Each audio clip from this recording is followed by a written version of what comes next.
J'aime bien, il est simple.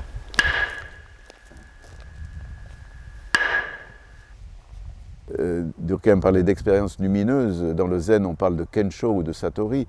Cette expérience, on n'a pas besoin d'avoir connu Durkheim ou d'avoir mis ses fesses sur un coussin de zazen pour la vivre. Dans la vie de tous les jours, des personnes qui n'ont aucune connaissance ni de la voie de Durkheim ni du zen ont vécu cette expérience-là. Donc effectivement, c'est quelque chose de subit. Tout d'un coup, c'est là. Durkheim, il parle de l'expérience du noumineux, hein, le noumen, c'est-à-dire ce qu'il appelle aussi les heures étoilées, expérience du sacré, mais ça peut être aussi une expérience terrifiante, hein. Mais c'est quelque chose qui me sort complètement de ma vie ordinaire, en fait, hein. Donc je suis saisi par une qualité complètement différente et qui transcende le quotidien, l'ordinaire. Et je prends conscience qu'il y a en moi quelque chose qui est au-delà de moi, hein, au-delà du moi existentiel, quelque chose qui m'habite et qui cherche à se manifester.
Graf Durkheim avait passé plusieurs années en Allemagne pendant la guerre de 39-45.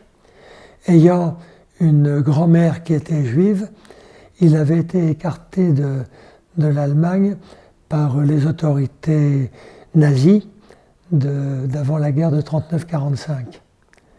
Il avait été nommé attaché culturel à l'ambassade d'Allemagne au Japon.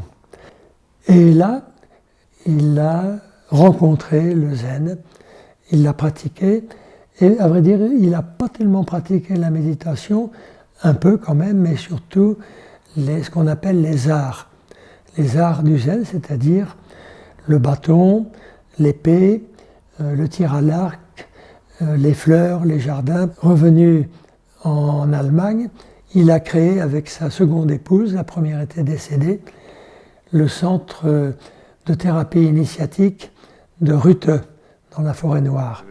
J'ai beaucoup travaillé avec Graf Durkheim, que certains peut-être connaissent, hein. J'ai été un peu son disciple, et j'ai essayé aussi de faire connaître son esprit et d'en faire vivre, Voilà. Tout dire sur ce lien avec Graf Durkheim, sur le zen. Je commencerai cette conférence par cette phrase de Graf Durkheim qui me paraît très très bonne. Il me semble que l'heure est venue où l'Occident s'éveille à une expérience de l'être et une pratique de la voix qui n'est pas un privilège de l'Orient, mais qui peut devenir par contre la chance et la condition humaine d'une religion vivante. Voilà. Et car c'était un des sages de la Forêt Noire, qui est mort il y a 3-4 ans, il a 92 ans, voilà, et qui a certainement été un des pionniers, à mon avis, au niveau, je dirais, de développement de la personnalité, parce qu'il a, essayé d'unir dans l'homme, pas séparer dans l'homme le corps, le psychique et le spirituel. Ça a été sa donnée essentielle, et voir comment ça pouvait se concilier. Alors, Durkheim, c'est aussi un peu un mystique, c'est un homme qui certainement avait une vie profonde, et c'est un sage en ce sens qui donnait vraiment des moyens, des chemins. Je me suis formé, je suis resté plus 18 mois, puis j'ai fait différents stages avec lui, et je sais tout ce qu'il a pu nous apporter. Et Durkheim, au fond, quel était son axe, un petit peu de recherche, nous dire d'abord, il faut nous prendre tel que nous sommes. Ça, c'est la capitale. Vous voyez, c'est-à-dire que le chemin qu'il proposait, c'était vraiment un chemin de vérité. De vérité, alors que nous, notre tendance à tous, c'est de fuir continuellement, par différentes manières, parce qu'on a peur de se voir tel qu'on est.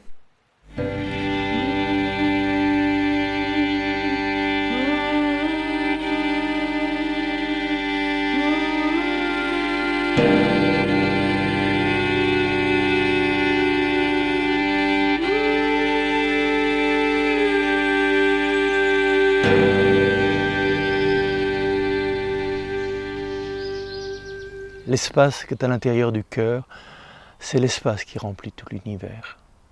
La présence de Dieu au plus intime, c'est ce qui contient toute chose. Eh bien, dans cet espace, le monde entier est présent et le monde entier peut être aimé et béni. Et à ce moment-là, la méditation est non seulement un chemin vers le soi, un chemin vers le silence de l'être, mais c'est aussi un lieu où l'être se donne. Et là, celui qui médite, c'est aussi la porte ouverte par laquelle la grâce de Dieu, l'Esprit de Dieu peut se donner et se communiquer au monde. Aujourd'hui, plus que jamais, je crois qu'on a besoin d'être silencieux, dont on n'entend pas parler, qui ne font pas de bruit, mais qui sont au cœur du monde et qui font le lien entre le créé et l'incréé, entre cette lumière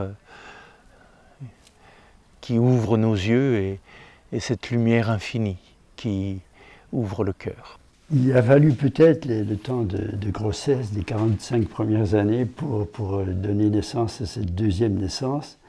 Il y a une simplification de ma vie, tous les dogmes, la théologie, les certitudes, tout ça s'est posé, même parfois écroulé. J'étais assis sur ce petit banc à Mirmande, ou sur ce cousin qu'on appelle un zafou, et il ne s'est rien passé pendant 3 jours, on ne fait rien, on ne pense pas forcément à quelque chose, au contraire, on nous demande de lâcher prise. Jusqu'à 45 ans, j'avais l'impression de chercher Dieu. Je découvre que je ne cherche plus, que je cherche plus Dieu. J'ai l'impression d'être en lui, d'être habité, qu'il est en moi, enfin, je n'en sais rien. C'est une interaction, une communion. Alors voilà, tous les jours, tout simplement, sur mon petit tabouret, depuis 31 ans maintenant, j'essaie modestement, simplement et humblement d'être là, de consentir à être.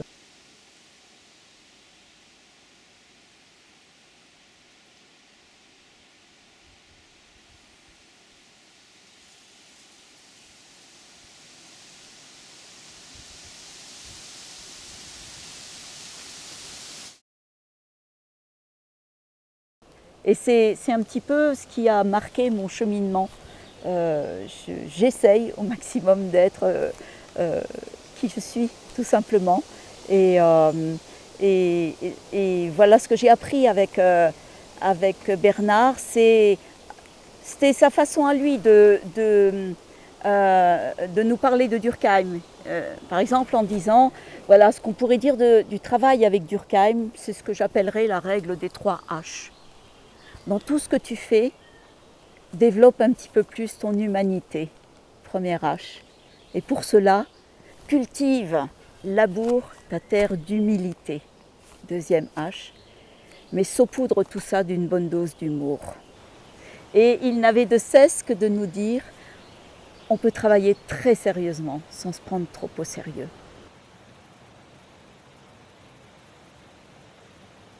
Il y a quelqu'un qui se met en route, un pèlerin. Il se met en route dans une certaine direction, il fait un pèlerinage, il est orienté dans une certaine direction. Mais le pèlerinage, véritablement, c'est marcher. Et donc, petit à petit, je suis rentré dans cette compréhension interne et cette conviction que c'est marcher qui compte. C'est faire le chemin, c'est être dans le chemin, être sur le chemin. Et là, quand on découvre cela, même si on peut encore avoir des moments où on s'éloigne, on rentre dans l'essence même de la méditation comprise comme voie spirituelle, comme une démarche vers la profondeur, vers soi-même, mais au-delà de soi, parce que ce n'est pas le petit moi, c'est la vie en soi.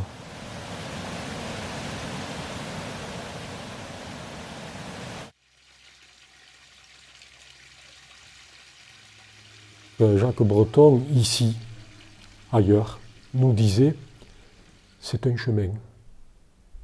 Bien souvent, il terminait ses interventions dans les groupes, quand il parlait, « c'est un chemin, c'est un chemin ». C'était bien souvent ainsi qu'il le formulait. Voilà. C'est un chemin, quel chemin? Quel chemin? Le chemin d'une recherche d'intériorité, d'une recherche d'unité intérieure, une recherche et un travail qui passe par la méditation, par le silence rejoint, travaillé, approfondi, par l'immobilité dans la méditation. Voilà. Sans fioriture, j'ai envie de dire sans garniture, un chemin de dépouillement, un chemin d'exigence, un chemin de vérité. Voilà, Jacques nous disait, ce chemin ne convient pas forcément à tout le monde. Déjà, la méditation comme telle m'a fait du bien. Je voyais que je m'enracinais plus profond que mes problèmes. On peut poser les choses simplement, mais c'est pas faux. Il y avait en moi plus que ces problèmes, que ces questions, que ces impasses. Donc la pratique de la méditation comme telle me mettait en contact régulier avec une couche plus profonde de mon être, vraiment mon être essentiel ou la vie proprement spirituelle. Ensuite, donc, autour de Durkheim, pas uniquement, mais j'ai eu l'occasion de faire un travail thérapeutique, limité, mais qui m'a permis là aussi, m'a conduit à une certaine guérison psychologique et m'a ouvert la porte d'une plus grande liberté. Je suis reconnaissante à Graf Durkheim pour qu'il m'a ouvert une porte pour cet autre monde. Avant, je suis encore chrétien, ça reste, mais avant, j'ai pensé, je vais quitter l'église, je ne pouvais pas sentir tout ça. Il me faudrait toujours croire. Et lui, il m'a montré un chemin de l'expérience, le divin. Et ça me parle maintenant. Et ça me donne comme une coupe ou un fond archaïque, je peux dire l'être profond en moi, c'est la hara, mais c'est plus que la hara. La hara, c'est seulement physique, mais c'est là-dedans, je peux dire. C'est un grand amour, c'est la hara et les cœurs. C'est un travail du cœur aussi, tout ça.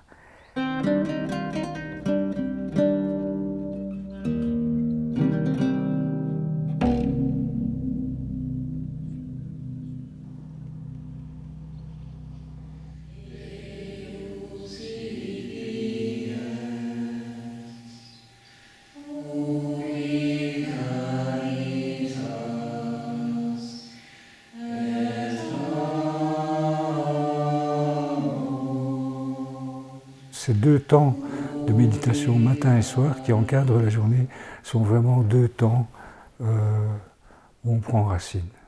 On prend racine en soi, dans la vie majuscule. On prend racine dans le temps, dans l'espace, je ne sais pas comment dire, et en même temps au plus proche de soi-même.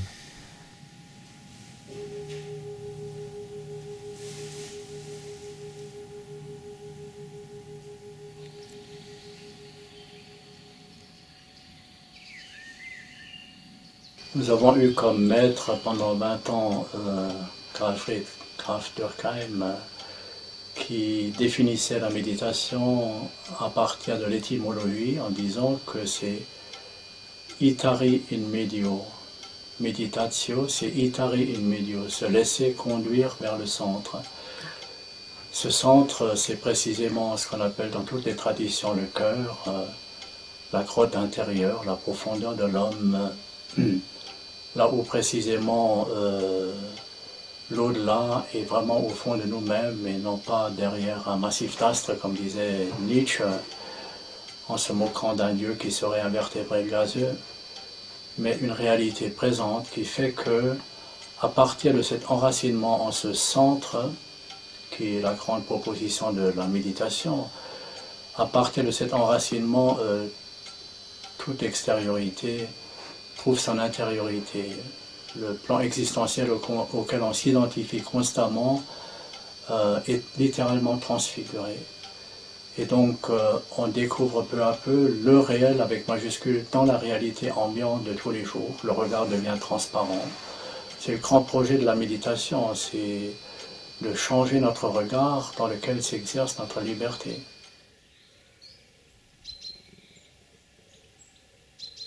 Puis laisser venir avec l'expiration toute sa force dans le bas-ventre.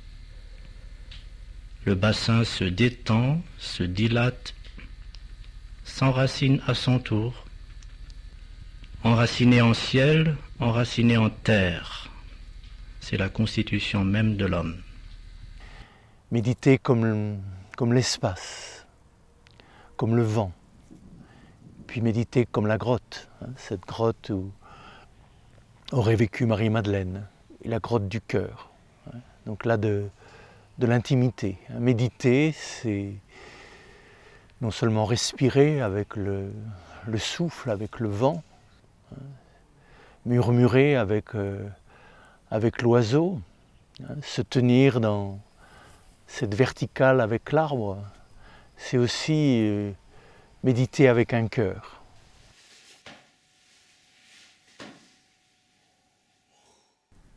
Si on compare le corps à une vague, bon, cette vague, elle est visible, c'est une forme, mais elle n'est pas séparée de l'océan. Donc elle est reliée à la profondeur. Et c'est ce lien avec la profondeur qui est le corps est relié à la profondeur. Donc si je reviens à mon corps, c'est comme si je reviens à la vague, et si j'entre dans la sensation de cette vague, et si je pénètre dans cette vague, en même temps, je pénètre dans la profondeur de l'océan. Je suis relié à la profondeur. Quand il a rencontré Durkheim, il a été touché par le fait que la spiritualité était omniprésente dans le quotidien. Et la méditation, c'était les gestes du quotidien. Or, dans le yoga, souvent, on considère que la méditation, bon, c'est un des 8 membres du yoga, et la méditation arrive une fois qu'on a fait tout un travail de respiration, de posture, voilà. Et chez Durkheim, il a appris que c'est pas après, c'est pendant. C'est pendant. Et Durkheim, une des grandes phrases qui a touché Bernard chez Durkheim, c'est Durkheim lui disant « Il ne saurait y avoir d'avancée spirituelle qui ne soit corporelle ». Il ne s'agit pas de séparer le corps et l'esprit. Hein, il n'y a pas le travail corporel puis le travail spirituel. C'est l'un et l'autre. Pour exister en tant qu'homme, c'est que je sois enraciné dans la terre, mais en même temps avec ce souffle, que je prenne conscience que je suis habité par le souffle. Et que petit à petit, ce souffle, c'est-à-dire on voit le souffle divin, la respiration divine. C'est ça tout le passage, vous voyez. d'un souffle encore, un souffle profond, et qui va petit à petit s'unir au souffle pour donner ma réalité. Voilà. Ça, faut dire ça, le souffle est capital. Et ensuite, le regard. Dans le regard. C'est la seule méditation, on a le regard ouvert. On dit, alors si on a le regard ouvert, on va être distrait. Eh bien non. Parce que justement, il s'agit que mon regard s'ouvre. Alors, quand mon regard s'ouvre réellement, mon oreille s'ouvre aussi. Et je ne suis plus dans les choses, mais j'ai les choses qui viennent à moi. C'est comme si vous veniez à moi à ce moment-là. Vous voyez ? Dire le regard devient, j'appelle, contemplatif. Il y avait un maître chinois, Joshu, qui était avec un moine, et le moine lui demande « Est-ce qu'un chien a la nature de Bouddha ?» Et Joshu répond « Mu ». En fait, il répond « Wu », c'est-à-dire qu'il était chinois. « Mu », c'est la traduction en japonais d'un terme qui veut dire « non » ou qui veut dire « rien ». Et dans son commentaire, Mumon, qui a recueilli les koans dans un recueil qui s'appelle le Mumonkan, Mumon fait un long texte en disant « Vous devez être comme un homme qui a avalé une boule de fer rouge et qui ne peut pas la recracher. » Donc il parle de la pratique, de l'exigence de la pratique. Vraiment, il faut s'investir totalement dans la pratique de Mu en l'occurrence, et tout à coup, Mu va s'éclairer. Tout d'un coup, vous allez voir clairement dans cette réponse très énigmatique de Joshu. Et il dit, vous serez comme la bougie qui s'allume immédiatement au simple contact de la flamme. Voilà, c'est-à-dire cette immédiateté de l'expérience.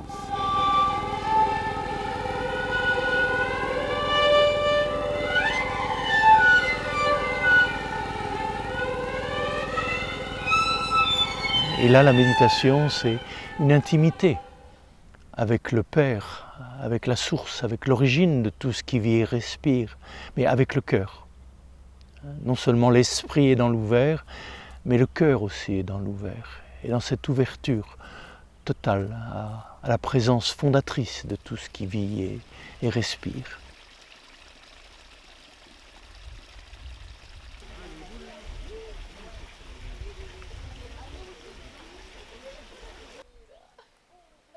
Les fruits de ma méditation, et j'ai vu qu'ils étaient de 3 ordres, je ne fais que les évoquer pour l'instant. Le premier, c'était justement l'entrée du corps dans ma vie, dans la vie spirituelle. Il était déjà là, mais vraiment c'est par la méditation qu'il est vraiment entré dans ma vie, plusieurs heures par jour, et parfois cette pratique de l'assise, dans l'esprit du zen.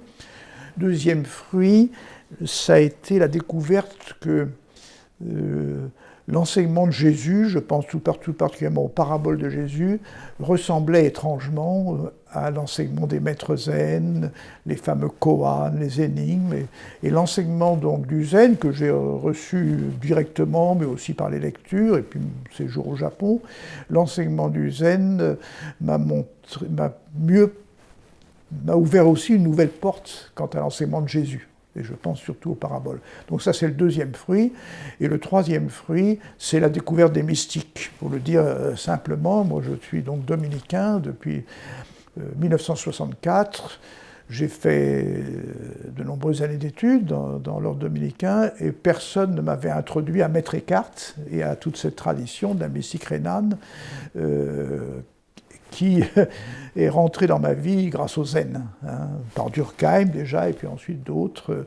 Donc aujourd'hui, le troisième fruit, c'est que la méditation d'origine bouddhiste m'a conduit à un enracinement, une découverte et un enracinement dans la tradition mystique chrétienne, et plus particulièrement dominicaine.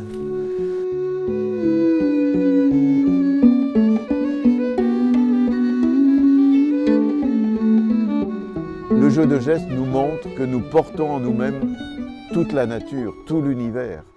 Et par la pratique, on peut vraiment retrouver ce que dans le zen on appelle l'essence une. Notre essence n'est rien d'autre que l'essence une, c'est-à-dire le vivant qui vit dans tout ce qui vit. C'est ça. Et c'est pour ça que pour moi, c'est une pratique magnifique parce qu'elle inclut la dimension spirituelle, dans toutes les pratiques orientales qui s'appuient sur une pratique gestuelle, on cherche l'expression d'un geste pur. Le geste pur, c'est le geste dans lequel celui qui le pratique a complètement disparu. Il y a juste le pinceau qui trace la ligne sur le papier, il y a juste l'arc qui s'ouvre, mais l'archer a disparu là-dedans. Il n'y a plus quelqu'un qui est en train de faire quelque chose.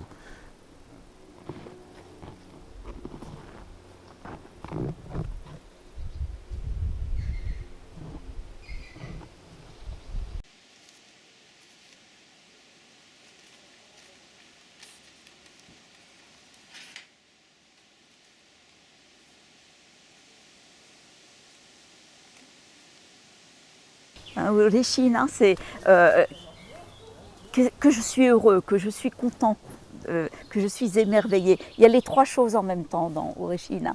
Cette capacité à être dans l'émerveillement de ce qui est pendant la pratique, à l'issue de la pratique, et aussi, parce que c'est le maître mot chez Durkheim, dans le quotidien.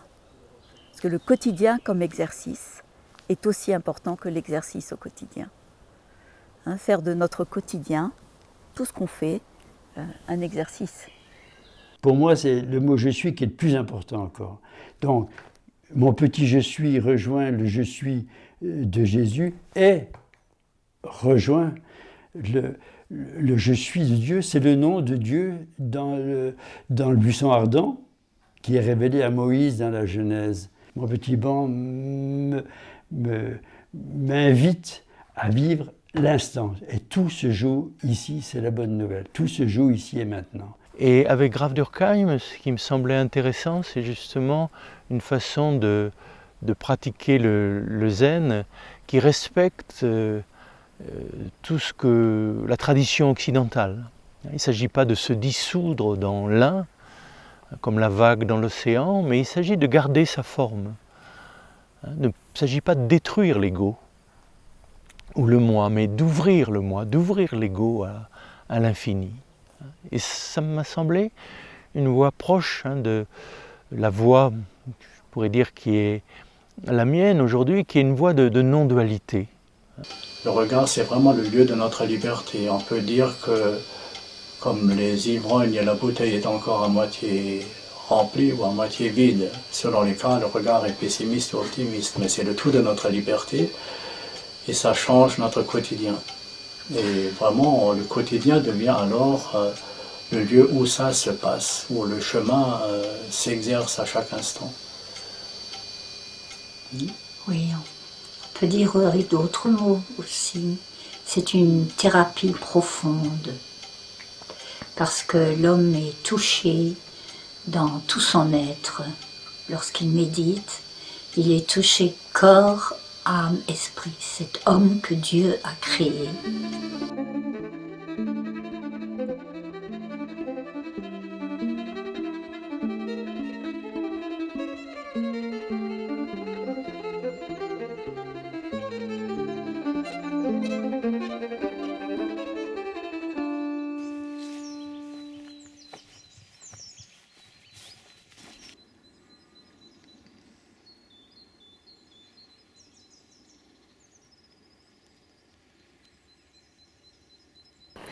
Vers le milieu de vie, quand on traverse ce qu'on appelle la crise du milieu de vie, les gens, en traversant certaines souffrances, certaines crises, ils commencent à tourner le regard vers soi. Ils commencent, certaines, pas tout le monde évidemment, mais avec au nouveau toutes les questions existentielles qui commencent à remonter à la surface, toutes les questions qu'on se posait dans l'adolescence souvent et qui sont après été un peu oubliées, refoulées. Et au nouveau, toutes ces questions-là qui reviennent, qui je suis, quel est le sens de ma vie, à quoi je suis appelée dans cette vie-là, qu'est-ce qui m'habite dans la profondeur. Et donc, quelque part, à ce moment-là, il y a comme une sorte de retournement, c'est-à-dire que si jusqu'à ce moment-là, souvent on tourne notre regard plus vers le monde extérieur, là on est appelé, justement, on est appelé par cet être profond en nous, on est appelé de retourner vers soi, en fait, le regard vers soi.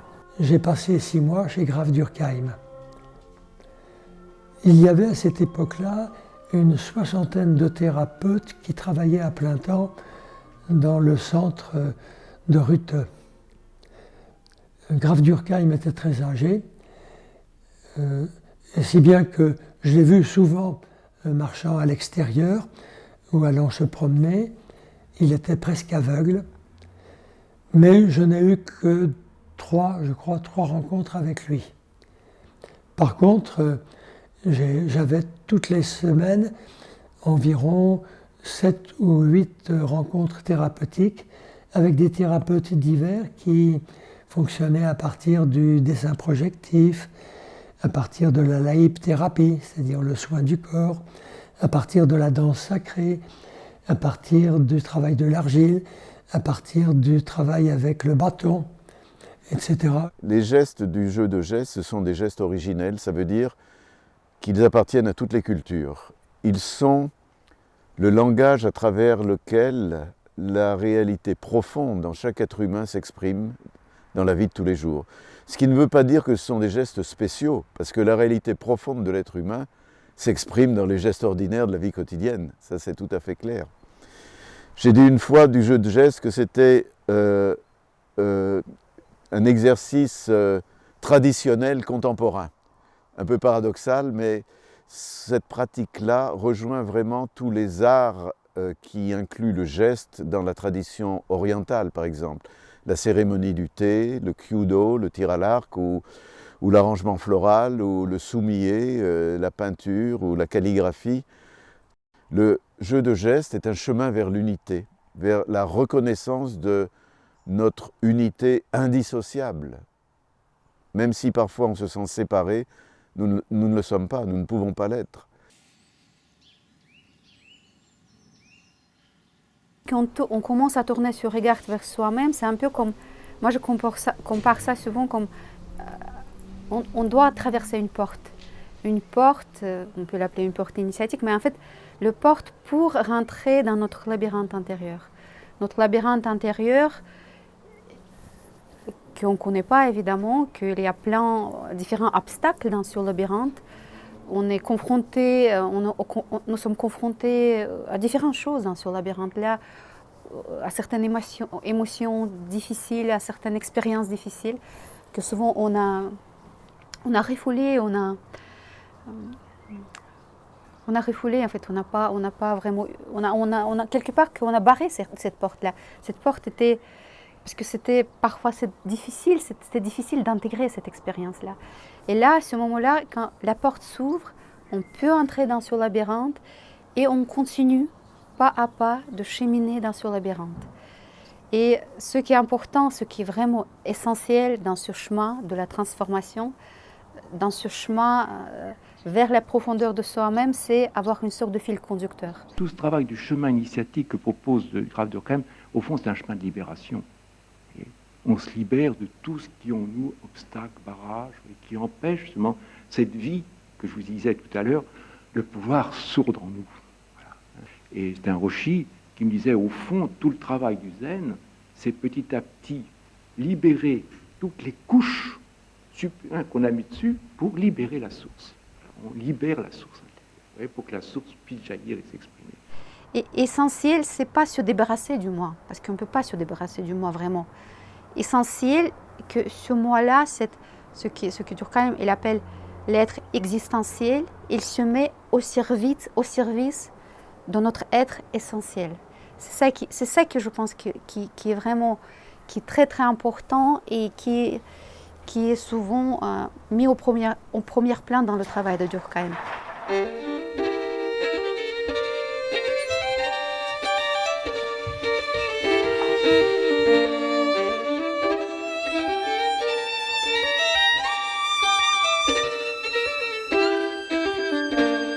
Et je crois qu'on se réconcilie avec cette dimension de l'être spirituel qui est en chacun de nous, à travers une réconciliation avec le féminin. Ça aussi, c'est un aspect important de l'œuvre de Durkheim. C'est-à-dire, pour mener une vie spirituelle, il faut se réconcilier avec les dimensions féminines de l'être humain, qui ne sont pas des dimensions simplement d'action, de réussite, de parole, de raison, mais que la contemplation, le non-faire, le non-vouloir, le non-produire, c'est tout aussi important. C'est bien de parler, mais c'est peut-être encore plus important de se taire. Bon, ça me donne envie aussi, moi aussi, de me taire. Alors, mon travail initiatique, j'ai appris de Karl Fried Graf Dürkheim. Et il fait le travail ou la thérapie initiatique là-bas. Et c'est un travail qui veut aider les hommes de se lier avec l'être profond. Quand on quitte l'extérieur, souvent on est dans les choses de l'extérieur, on est dans les choses à faire, il faut faire ceci et ça, et de quitter ou d'entrer de l'extérieur là-dedans, dans sa profondeur intérieure. Et de se relier avec ça, et avec ça, on va dans le monde. Et on continue de travailler. Et on continue aussi vivre dans le monde bien normal, des professions bien normales qu'on fait toujours, mais dans une autre qualité, si on est relié avec l'être profond. Et ce que je vois dans le travail avec les mythes et les contes, et pas que, on voit que notre masculin à nous, il est vraiment, c'est comme un chevalier.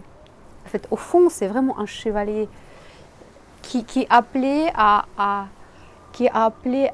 protéger déjà ce féminin, de se mettre à son service quelque part et nous donner accès à cette qualité de notre âme, parce que souvent, cette fragilité, cette vulnérabilité du féminin, cette pureté du féminin qui est là, mais en même temps, c'est un peu comme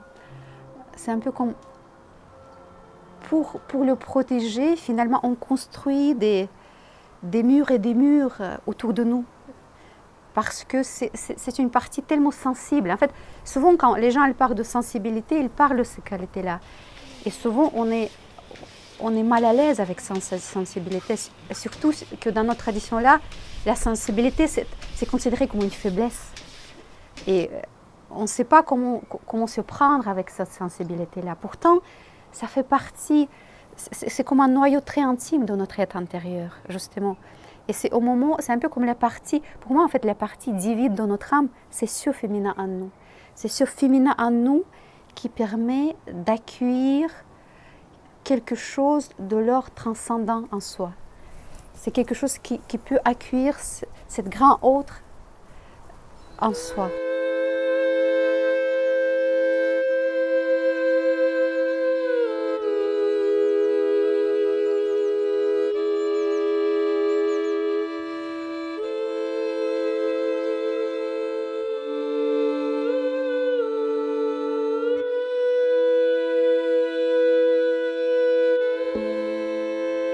Et donc chez Durkheim, il a expérimenté donc ce bouleversement intérieur, c'est-à-dire qu'en fait il raconte que tout s'est écroulé et il n'est resté qu'avec son expérience profonde de foi en fait qu'il a porté toute sa vie et qui a fait qu'il est devenu prêtre aussi.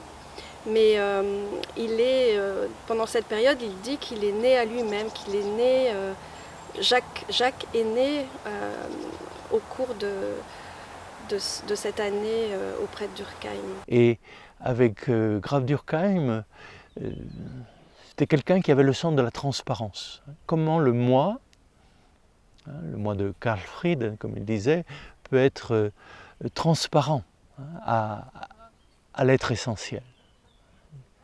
Comment faire le lien entre l'être existentiel, je dirais notre corps, notre périphérie, notre personnage, les actes qu'on a à accomplir, sans être coupé de notre être essentiel. Et les deux ne sont pas séparés, les deux sont un. Ni confusion, ni séparation. Et pour moi, c'est la personne même du Christ, qui est vraiment Dieu.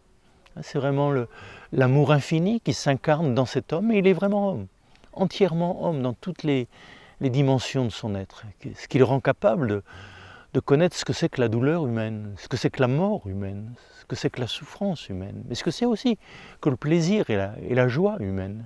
Il est vraiment homme.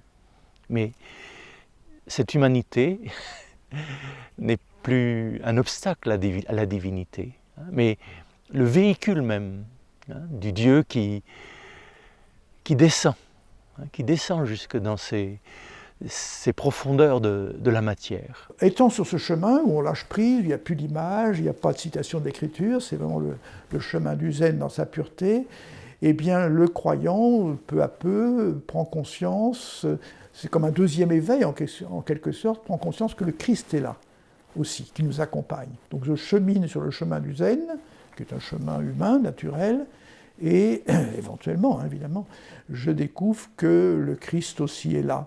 Alors tout ceci tourne tout particulièrement autour de l'expérience du vide. Méditer en silence, immobile, longuement, régulièrement. Ouvre, je peux le dire, ouvre un espace intérieur, dont je n'ai de cesse de pousser, de rechercher, d'atteindre, d'approfondir la profondeur. Un jour, je peux le dire, j'ai interrogé le Roshi sur cette démarche-là. Écoute, il te parle tout bas, de préparer la route. Je lui exprimais ce que je vivais à ce moment-là, dans la méditation. Et sa réponse a été de me dire de continuer. Et plus je descendrai dans ma profondeur, dans mon intériorité, plus j'aurai la rencontre. Je cite ces mots dans la bouche d'un Roshi. You are, dans ce moment-là, you are face to face with Jesus Christ. La seule chose qui est importante finalement, c'est d'aimer. Parce que quand on aime, on médite. Chaque instant devient important.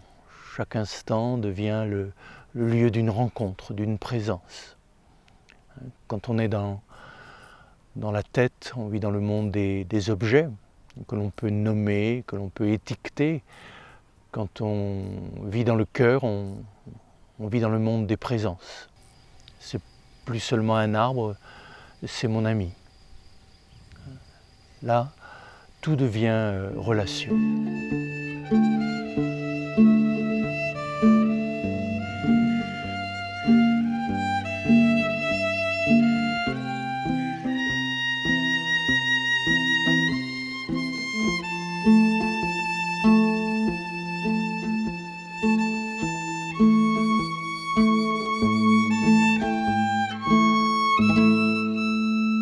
C'est comme le croire, je trouve, accueillir des problèmes, c'est le horizontal.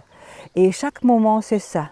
Et c'est ça, et c'est ça. C'est la spiritualité, Dieu et Dieu en haut et Dieu en bas. Les divins des deux mondes, en haut et en bas, ce sont les forces spirituelles qui traversent le quotidien. Et les moments où je peux sentir ça, c'est magnifique. Et pour vous aussi, c'est une chance. On a de la chance vraiment de faire cette union là-dedans, d'accueillir notre vie terrestre et accueillir en même temps la grande vie dans le moment. Il y a un poème de Mumon qui a donc recueilli différents koans dans un recueil qui s'appelle Mumonkan. Et dans ce poème, il dit « Avec la réalisation, toutes choses sont d'une seule famille. » Et puis il ajoute « Sans la réalisation, tout est séparé et différent. » Donc ça, on peut le comprendre assez facilement. Tout est d'une seule famille, l'expérience de l'unité. Et Tant qu'on n'a pas vécu l'unité, les choses sont séparées. Mais il ajoute, avec la réalisation, tout est séparé et différent. Sans la réalisation, toutes choses sont d'une même famille. Alors, je ne veux pas développer trop ça, mais toutes choses sont d'une seule famille. Ça peut pointer vraiment l'expérience de l'unité indissociable, mais ça peut pointer aussi la confusion dans laquelle on est aujourd'hui, où tout est mélangé.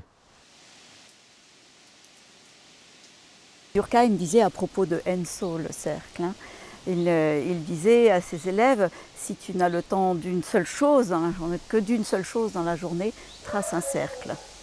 Et si tu n'as pas de pinceau, prends un crayon, trace un cercle. Et si tu n'as pas de papier, eh bien, trace le cercle dans le sable ou dans la terre. Et si tu n'as pas la possibilité de faire ça, vérifie que le cercle est en toi.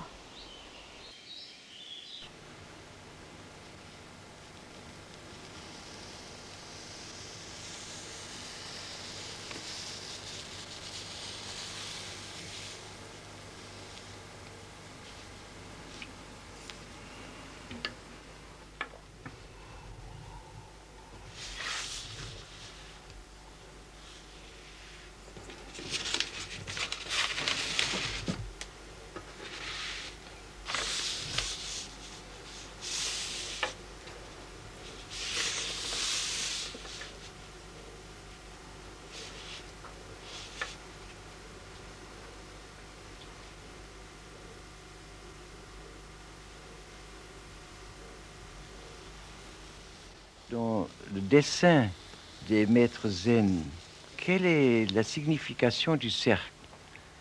Je vais vous dire. Le ciel s'écroule sur la terre. Et si l'homme alors a pu mourir sa mort, les choses qui nous entourent sont de nouveau ce qu'ils sont à l'origine, porteurs de lumière. Le ciel s'écroule sur la terre. Et pour pouvoir accepter ce débâcle, on doit bien mourir sa mort. La peur de la mort s'en va dans la mesure que l'homme a trouvé le contact avec Dieu dans sa vie existentielle et qu'alors, tout à coup, l'homme capable de lâcher prise de son moi qui veut toujours encore bien faire, lâcher tout, confesser tout, s'ouvrir, et c'est alors que la mort peut être un passage très doux.